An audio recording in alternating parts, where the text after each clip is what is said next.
નમસ્કાર, સમાચાર સાથે હું છું અક્ષય. નીડર, નિષ્પક્ષ અને નિખાલસ અંદાજથી સમાચારો રજૂ કરતી ન્યૂઝ ચેનલ એટલે આપની TV9 ગુજરાતીને 18 વર્ષ પૂર્ણ થયા છે. સતત 18 વર્ષથી બેધડક, હિંમતભેર જનતાના પ્રશ્નો ઉઠાવીને TV9 બની છે ગુજરાતનો અવાજ.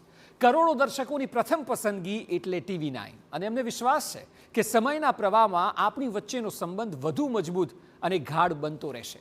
તો સમાચારોના પ્રવાહમાં શરૂઆત કરીએ દેવભૂમિ દ્વારકાના એક સમાચારથી કે જ્યાં દરિયામાં નાહવા પડેલા 4 મિત્રો ડૂબી ગયા છે.